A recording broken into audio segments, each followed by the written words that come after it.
Students, today we'll discuss about the ionization enthalpies of d block elements here. So first, what is ionization enthalpy? That is the enthalpy which is required to release the outermost electron. That is called the ionization enthalpy. So now we are coming to the point here. The irregular trend in the fast ionization enthalpy of the 3D metals, though of little chemical significance, can be accounted for by considering that the removal of one electron alters the relative energies of 4s and 3d orbitals. Okay, so now we are coming to the point here. Exactly, point is what is that? There is generally expected increasing trend in values as the effective nuclear charge increases. So when you are going from left to right, so definitely the effective nuclear charge increases, atomic radius decreases, so the ionization enthalpy also will be increases. But the value of CR is lower because of the absence of any change in the D configuration, and the value of Zn higher because it represents an ionization from the 4s level. You can see here fast ionization here. This is the configuration. After releasing one electron, what we are getting now in case of the chromium, they are getting 3d5. In case of chromium, after releasing one electron, they are getting stable configuration. That's why they have which one? A low ionization enthalpy, we can say comparatively. And in case of we will show that one also. In case of Zn, it is higher because it is already atomic size is minimum here, and that's why the S and both are stable in condition. And so when the electrons are released from the 4s orbital, so they are showing the highest. You can see here 906. This is the first ionization enthalpy. It is given here in your table. This table is too much important. You can see here when you are going from left to right, a trend is increasing 631, 656, and then that trend is now not increasing. Here you can see 650, 653. 653 is coming for the chromium, because of which one? Now after releasing one electron, their electronic configuration is 3d5 4s1, and after releasing one electron, they are getting which one? 3d5 configuration, that is called stable configuration. So when they are getting stable configuration, their ionization enthalpy is coming there less, and then again the trend is coming here increasing, and then it is coming here in 906. It is coming 906 because of which one? Zn is releasing the electron from the outermost S, and the atomic size is here we can say the less here. Next one, for the second ionization enthalpy are coming now. The dominant term is the second ionization enthalpy, which shows unusually high values of chromium and copper, where D5 and D10 configuration of the M plus ions are disrupted. देखो chromium and copper के लिए we can show you now why it is coming. chromium and copper में highest है, मतलब comparatively you can say higher है 1414, then it is coming 1592, and again it is decreasing 1509. You can see that one because here what is happening? Now they are releasing the electron from stable configuration 3d5. Here also you can see 1958 means 1752, then it should be coming means 1952, and then it is coming 1734. Man, it should be increasing, but here increasing is coming where? In the between nickel and zinc, means copper में आगे vastly increasing is coming there. Why it is? Because in the copper, when M2 plus is happening, M2 plus is happening, so electrons has to be released from where? From the 10 means stable configuration. So for that, here you can see the increasing, sudden increases coming here for second ionization enthalpy in chromium and copper. Next one is coming, the Zn is with considerable loss of exchange energy. The value for Zn is considerably low as the ionization consists of removal of an electron, which allows the production of the stable D10. You can see there 1734 is coming in case of we can say the which one? 3d10 means after releasing of second electron 4s1 से one more electron अगर चले जाए तो क्या हो जाएगा? They are getting 3d10, that is called the stable electronic configuration. When they are getting the stable electronic configuration, definitely ionization enthalpy is coming there less. Two conditions are there. After releasing electron, if they are getting stable electron configuration, that means they are having less ionization enthalpy. But if they have to release the electron from stable electronic configuration, जैसे 3d5 से आप निकाल रहे हो या 3d10 से आप निकाल रहे हो, एट दैट कंडीशन में क्या हो जाएगा, ये जैसे 3D10 से निकाला, तो 3D10 से जब निकाला इस कंडीशन में क्या हो जाएगा, इसका आयनाइजेशन एंथैल्पी हाई हो जाएगा। यहाँ पे 3D5 से निकाला, इसलिए ionisation enthalpy is high here. Now we can see the trend in the third ionization enthalpy. So first is over, second is over, and now it is coming. This is for first, this is for second, this is for third. Third ionization enthalpy, what it is showing here is not complicated by 4s, क्योंकि 4s orbital में और है ही नहीं, 2 electron गए, अभी electron from what it has to be release from d orbital.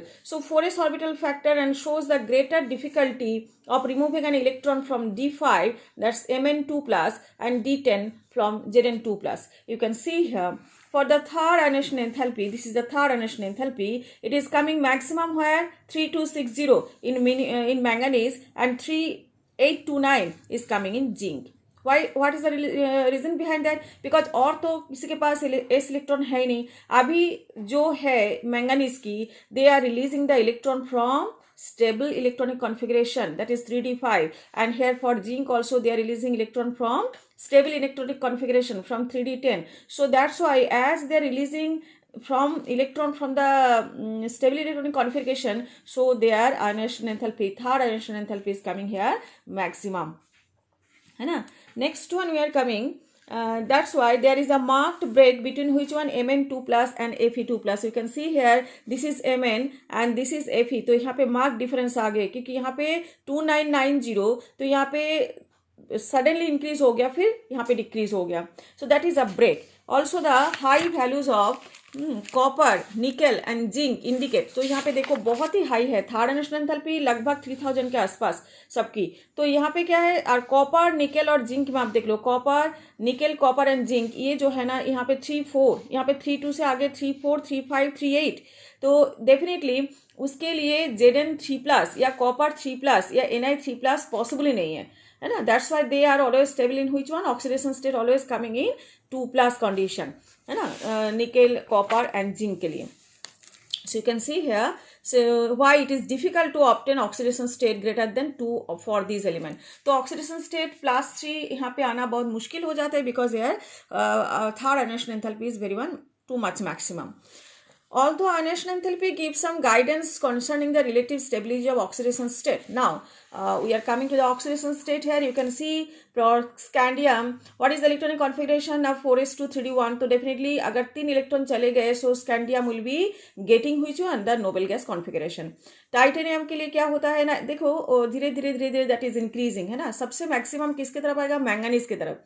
मतलब जब भी we are going to the centre of the और middle of the series, we are getting which one, the maximum, क्योंकि Mn के पास 4s2 and 3d5 total 7 electron they can lose, and that's why they are getting maximum oxidation state +7, है ना. Again धीरे धीरे क्या हो जाएगा ना, their electron means unpaired electron is actually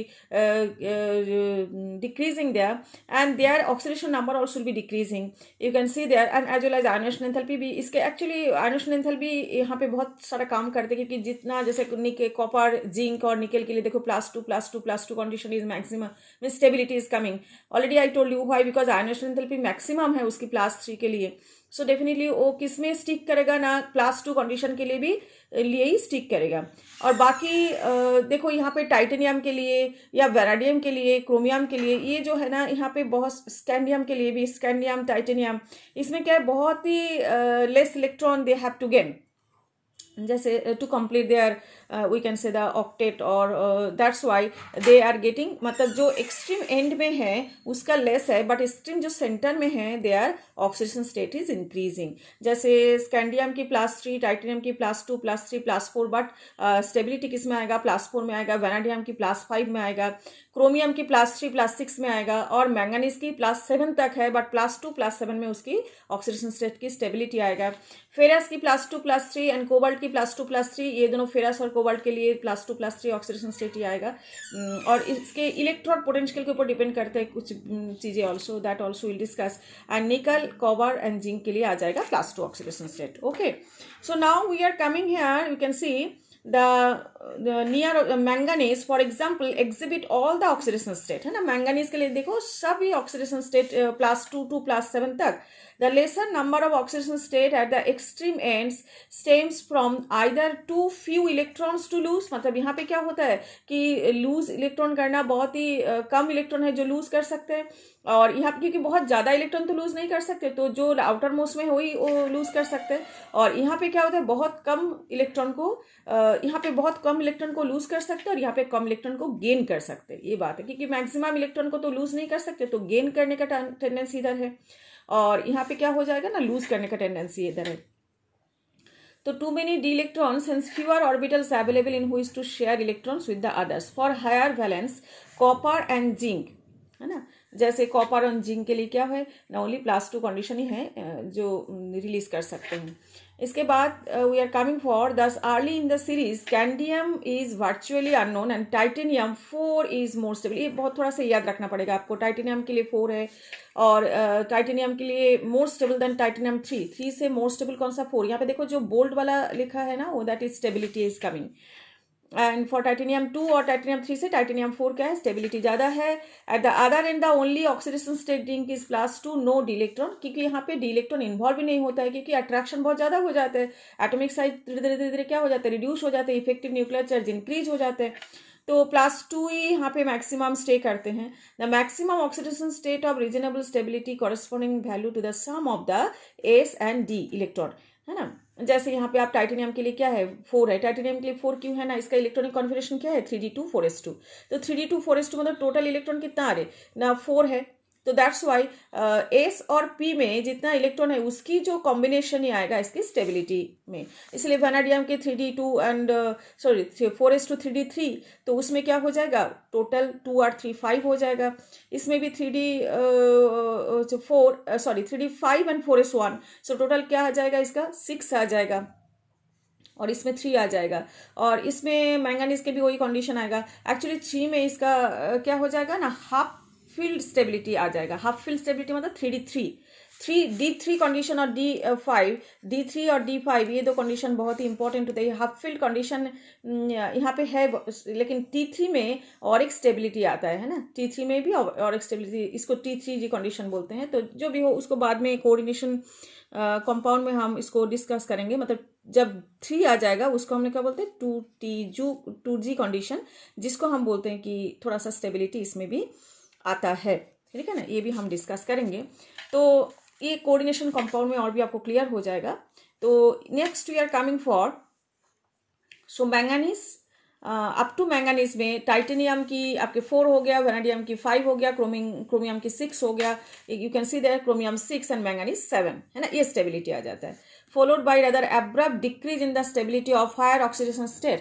किसमें show that typical species are allowing which one, Fe के लिए क्या क्या है 2 3 है, you can see here 2 3. धीरे धीरे डिक्रीज हो जाएगा. तो सबसे सेंटर में क्या हो जाएगा ना, सबसे ज़्यादा हो जाएगा ऑक्सीडेशन स्टेट. और उसके बाद आयरन, कोबाल्ट, निकल, copper and zinc. Copper and zinc के लिए तो निकल, कॉपर, जिंक तो वही है कि एस इलेक्ट्रॉन ही जाएगा, डी इलेक्ट्रॉन की कोई इन्वॉल्वमेंट इधर नहीं है. और फेरस और कोबाल्ट के लिए क्या हो जाएगा +2 +3 कंडीशन ही वैलिड होगा. देखो +2 +3 आयरन के लिए, कॉपर के लिए 2 3 है, निकल के लिए 2 है, कॉपर के लिए 1 2 है एंड जिंक के लिए 2 है, जबकि कॉपर की स्टेबिलिटी 2 में ही आता है ज़्यादा.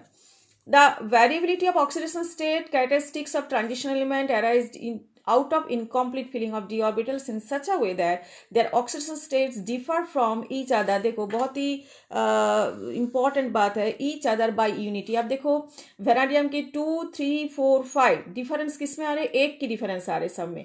बट जब भी आप कंट्रास्ट में oxidation state of non transition element आप देखोगे, जैसे यहाँ पे देखो आप लेड की ले लो Pb2+ और Pb4+, है ना. स्टैनस की ले लो Sn2+, Sn4+, तो डेफिनेटली डिफरेंस किस में आ रहे 2, यूनिट ऑफ 2, है ना. एग्जाम्पल जैसे हम बता देते हैं यहाँ पे कि Pb2+ एंड Pb4+, तो यहाँ पे क्या हो जाएगा 2 की difference Sn2+ stannous and stannic, है ना. यहाँ पे क्या हो जाएगा 2 की डिफरेंस. बट यहाँ पे आप देखो ये प्रॉपर्टीज ये है कि इसका डिफरेंस किस में आएगा 1 में आएगा. You can see here also सभी डिफरेंस किस में आ रहे ना, by unit 1.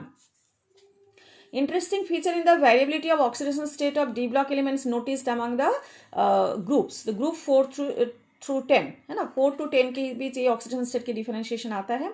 Although p block are the, यहाँ पे देखो और एक चीज है, lower oxidation states are favour by the heavier members.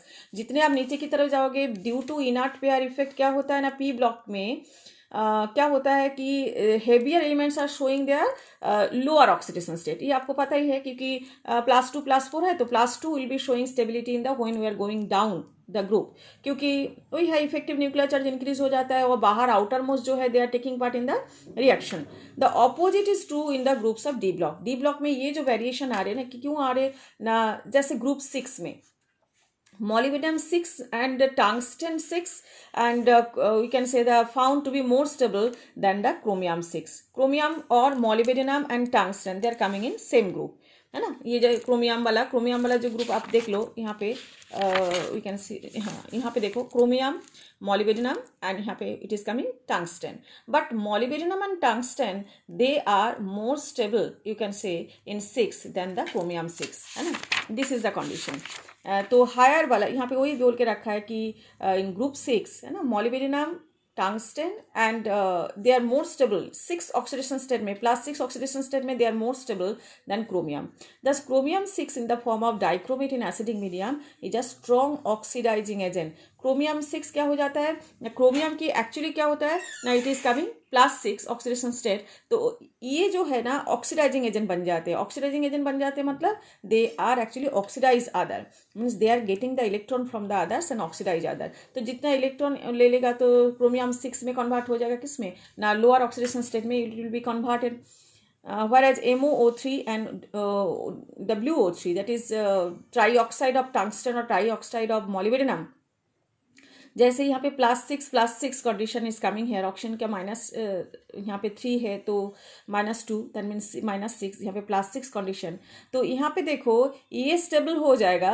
यहाँ पे MoO3 and WO3 are not, है ना. जैसे यहाँ पे आप बोलते हैं क्रोमियम ऑक्साइड CrO3 जो है dichromate, they are strong oxidising agent because they can reduce their oxidation number, but ये दोनों नहीं कर पाएगा. ऑक्सीडाइजिंग एजेंट का मतलब क्या है, दे आर खुद they themselves they are reducing and they are oxidising other. तो देमसेल्व रिड्यूस होने के लिए क्या होता है, ऑक्सीडेशन नंबर लेस हो जाएगा. बट यहाँ पे they can not because they are oxidation number 6 में स्टेबल हो जाएगा, बट ये क्या हो जाएगा ना, ये more less stable in 6, so definitely that will be reducing.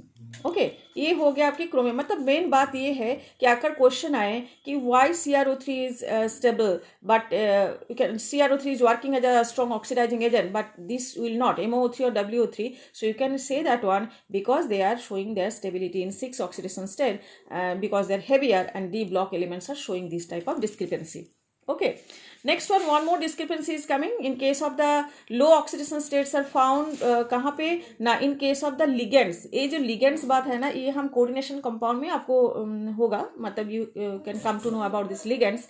So now it is coming because the capable of pi acceptor character in addition to the sigma bonding. ये जो काम है ना, ये भी हम उधर ही समझाएंगे, बट ये आप समझ लो कि निकेल, जब nickel tetra carbonyl they are forming NiCO4 या FeCO5 when they are forming, so their oxidation number is coming 0.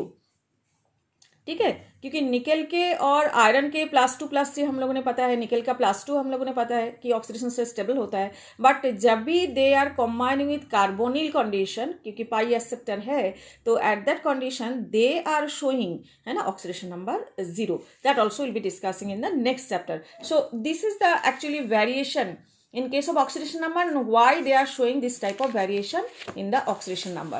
Next one we are coming कि name a transitional metal which does not exhibit variable oxidation state. The answer is scandium, क्योंकि scandium की 3+ में ये noble gas configuration show up कर लेते हैं, क्योंकि इसका है 4s2 and 3d1. तो तीनों देने के बाद ही ये क्या कंडीशन आ जाता है कि क्योंकि 4s2 आउटर मोस्ट है तो वहाँ पे जाएगा और 1 स्टेबल नहीं हो पाता है. तो after that one, after +3 condition, they are getting the noble gas configuration and that's why they are not showing any type of other variable oxidation state.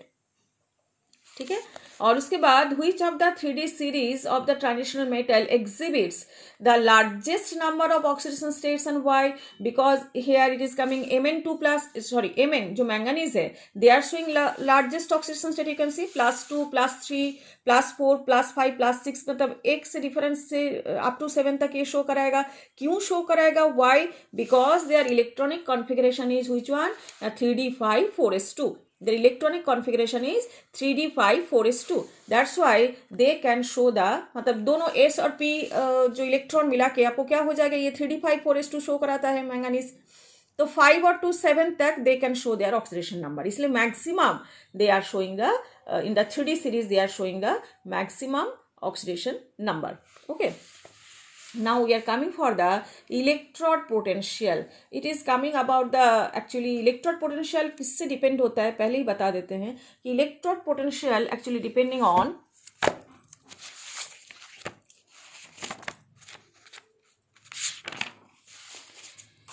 देखो इलेक्ट्रोड पोटेंशियल के लिए क्या क्या है ना, क्या क्या फैक्टर है। एक तो एटोमाइजेशन एंथैल्पी है ना, that is called actually atomisation enthalpy. One is ionisation enthalpy and another is hydration enthalpy, है ना, हाइड्रेशन एंथैल्पी। तो ये जो तीन है ना, these are working for their electrode potential. जैसे हम इधर मान लेते हैं कि एम है ना, सॉलिड स्टेट में है, तो एम सॉलिड स्टेट में फर्स्ट कन्वर्शन होगा किसमें? एम गैसियस स्टेट में। इसको हम क्या बोलते हैं? इसको आप एटोमाइजेशन एंथैल्पी बोल सकते हो, है ना। तो एटोमाइजेशन एंथैल्पी इज कमिंग है and then we are coming for from the gaseous, ये तो मेटल मतलब एटो में कन्वर्ट हो गया, बट इसके बाद इसको कन्वर्शन किस में होना है ना, आयन में कन्वर्ट करना है गैसियस स्टेट में, इसको ही हम क्या बोलते हैं ना, ionisation enthalpy. And then they are actually we can say they are dissolving in aqueous condition, है ना, they are dissolving in aqueous condition. This is called actually hydration enthalpy and their total enthalpy is coming here, that is actually the total enthalpy, है ना। तो this is actually depending these three, मतलब जितना आप atomisation electrode potential है ना find out करोगे, तो ये दो और ये हमेशा नेगेटिव में आएगा और ये दोनों पॉजिटिव में आएगा, तो ये दोनों की बैलेंस में ये इलेक्ट्रोड पोटेंशियल आइदर नेगेटिव में आ रही है या पॉजिटिव में आ रही है। जितना पॉजिटिव में आएगा they are strong oxidising agent, जितना नेगेटिव में आएगा they are strongly reducing agent. Electrode potential की बात कर रही हूं मैं। तो now we are coming for electrode potential trends. कैसे ट्रेंड्स हम लोग इसको देख लेते हैं इसको कि ये टेबल जो 8.4 है ना, टेबल 8.4 देखती हूँ मैं, table 8.4 8.2 it is 8.3 and table 8.4, this one is table 8.4. okay,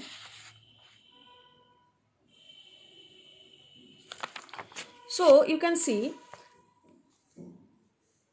जो here टेबल 8.4 थोड़ी देर बाद देखेंगे, पहले देख लेते क्या पैरामीटर्स है इधर कि thermodynamical parameters related to the transformation of the solid metal atoms to M2 plus ions in solution। देखो मेटल एटॉम को किस में कन्वर्शन हो रहे ना, metal ions in solution and their standard electrode potential the observe value of E not. मतलब मैंने वही बोला था कि मेटल को किस में करना है ना, मेटल प्लस और ions in solution M2 plus, है ना। तो M2 plus ions in solution conversion के लिए जो एनर्जी रिक्वायर्ड है that is actually related to this electrode, they are the parameters for electrode potential, है ना। इसके बाद हम आ जाते हैं the unique behaviour of copper having positive. देखो ये है कॉपर की, ये है जीरो किसका है, हाइड्रोजन का है, तो कॉपर का क्या हो गया, पॉजिटिव हो गया। So unique behaviour is copper is showing because of the having a positive E nought accounts for its inability to liberate H2 plus. इसीलिए हाइड्रोजन प्लस ये माना हाइड्रोजन गैस से निकल नहीं पाते, किससे ना, कोई सा भी एसिड से, कि कॉपर के साथ रिएक्शन अगर कोई सा भी एसिड का हो तो हाइड्रोजन गैस नहीं निकल पाते क्योंकि इसका पॉजिटिव इलेक्ट्रोड पोटेंशियल आ जाते हैं जीरो से ऊपर, हाइड्रोजन का जीरो होता है उसके ऊपर, और पॉजिटिव में क्या होता है, स्ट्रॉन्ग ऑक्सीडाइजिंग एजेंट हो जाता है। ओनली ऑक्सीडाइजिंग एसिड अगर है काम करे दैट इज नाइट्रिक और hot concentrated sulphuric react with copper, the acid being reduced, खुद रिड्यूस्ड हो सकता है। इसके बाद the high energy to transform क्या है ना, copper to Cu2 plus, copper to Cu2 plus. Okay, so here it is coming that Cu2 plus is not balanced by its hydration enthalpy. तो जो आयोनाइजेशन एंथैल्पी या atomisation enthalpy जो है copper solid to copper 2 plus aqueous, मतलब इससे क्या क्या है, इसमें एटोमाइजेशन भी है और साथ ही साथ क्या है ना, हाइड्रेशन एंथैल्पी है, आयोनेशन एंथैल्पी भी है। तो ये तीनों का हाइड्रेशन एंथैल्पी तो नेगेटिव में आएगा, ये दोनों पॉजिटिव में आएगा। तो at that condition they are not balanced. तो बैलेंस नहीं होने के कारण क्या हो जाता है ना, इसकी जो इलेक्ट्रोड पोटेंशियल पॉजिटिव में आ जाता है, बाकी सब में क्या हो जाता है ना, नेगेटिव में आ जाता है। तो जितने हैं ये देखो सभी का नेगेटिव में है, बाकी इसका क्या हो गया, पॉजिटिव में आ गए। और the general trend towards less negative E naught values across the series is related to the general increase in the sum of the first and second ionization enthalpies. It is interesting to note that the value of E naught for Mn है ना, यहाँ पे देखो manganese and यहाँ पे this one is actually nickel, this one is nickel and this one is coming about the zinc है ना। यहाँ पे देखो it is interesting to note that the values of E naught इसकी मैंगनीज निकल एंड जेडन are more negative than expected from the trend. ये trend जो पहले इंक्रीज हो रहा था, all are coming in negative, but यहाँ पे लेस नेगेटिव, मतलब sorry more negative is coming there. More negative इसीलिए आ रहे क्योंकि वही है हाइड्रेशन एंथैल्पी की जो बात होता है, दैट इज कमिंग मोर, मतलब बैलेंसिंग जो है ना तीनों का बैलेंसिंग, तो इसमें मोर आ जाएगा, किसका, hydration enthalpy is coming more there. तो आप देखो यहाँ पे और एक चीज, मैं ये 2 क्वेश्चन डिस्कस करती हूँ, उसके पहले मैं आपको दिखा देती हूँ ये चीज। तो यहाँ पे देखो एटोमाइजेशन एंथैल्पी जो पॉजिटिव में आ रहे हैं, आयनाइजेशन एंथैल्पी जो कि पॉजिटिव में आ रहे हैं, दोनों आयनाइजेशन एंथैल्पी है। और क्योंकि M2 प्लस तक मुझे हलानी है तो इसलिए दोनों आयनाइजेशन एंथैल्पी हमें चाहिए, और क्योंकि इलेक्ट्रोड पोटेंशियल हमेशा M2 प्लस स्लैश M में आता है। और यहाँ पे क्या हो गया ना, हाइड्रेशन एंथैल्पी माइनस में है। तो ये तीनों का जो कॉम्बिनेशन है ना, इसका ये तीनों का जो एडजस्टमेंट में ये वैल्यू डिपेंड होता है, किसका माइनस आ रहे, देखो किसी का माइनस ज़्यादा है, किसका माइनस कम है, किसी का फिर पॉजिटिव वैल्यू आ रही है, देखो यहाँ पे पॉजिटिव वैल्यू, किसके लिए, कॉपर के लिए पॉजिटिव वैल्यू आ गए। तो डेफिनेटली ये कंडीशन आप देखना चाहिए कि यहाँ पे आयनेशन एंथैल्पी ज़्यादा हो गया then the hydration enthalpy, balancing ज़्यादा हो गया, तो इसलिए क्या हो गया ना, इसका पॉजिटिव वैल्यू आ गए। तो these are the actually conditions है।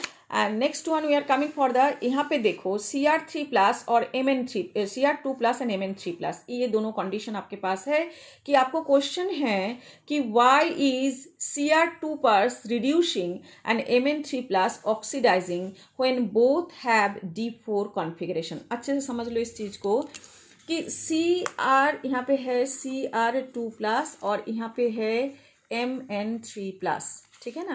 तो Cr2 plus what is the electronic configuration, Cr की क्या होता है ना 3d5 एंड 4s1, इसकी क्या होता है ना 3d5 and 4s2। M I clear. तो जब यहाँ पे 2 प्लस होगा तो क्या हो जाएगा, इसका कंडीशन क्या हो जाएगा 3d4 है ना, ये 2 प्लस में ये कंडीशन हो जाएगा। और यहाँ पे क्या हो गया ना 3d, इसका भी अगर 3 चले गए 2 और इधर से 1 तो यहाँ पे भी हो गया 3d4। अभी इसको आप बोल रहे हो, क्या बोल रहे हो ना, रिड्यूसिंग, और इसको आप बोल रहे हो oxidising. Why, the question is why है ना, ये है रिड्यूसिंग। तो why it is actually I am showing you. तो यहाँ पे देखो जब ये 3d4 कंडीशन, यहाँ पे क्रोमियम जो है ना 1 2 3 एंड 4 एंड 5, एंड यहाँ पे भी हम 3d कंडीशन 1 2 3 4 एंड 5, तो यहाँ पे देखो ये जो कंडीशन है ना, यहाँ पे 3d4 कंडीशन से, सॉरी यहाँ पे 3d4 कंडीशन और यहाँ पे भी 3d4 कंडीशन, तो इसमें से एक किसमें कन्वर्ट हो रहे, ये ऑक्सीडाइजिंग हो रहे। ऑक्सीडाइजिंग का मतलब क्या है, they are itself they are reducing. Reducing means they are getting the electron. So when they are getting the electron, so Mn3 plus is converted into Mn2 plus. Am I correct now? So Mn3 plus is converted into Mn2 plus, and D4 we can say D4 is converted to D5. Can you notice that one? तो D5 में क्या हो जाएगा, stability condition आ जाएगा। तो that's why they are actually, इससे इसका साइज क्या हो जाएगा, छोटा हो जाएगा, मतलब we are going towards which one ना, फ्रॉम लेफ्ट टू राइट। तो इसका टेंडेंसी क्या आ जाएगा, they are getting the electron. और इसमें क्या हो जाएगा, देखो दे आर एक्चुअली ये ज़्यादा होता है, और यहाँ पे डी का क्या है, एबनॉर्मलिटी है, क्योंकि यहाँ पे 4s2 3d4 आना चाहिए था, लेकिन यहाँ से एक इलेक्ट्रॉन यहाँ पे शिफ्ट हो गए हैं, ठीक है, और वही इलेक्ट्रॉन जो है दैट इज ऑलरेडी रिलीज्ड और दैट इज ऑलरेडी रिमूव्ड।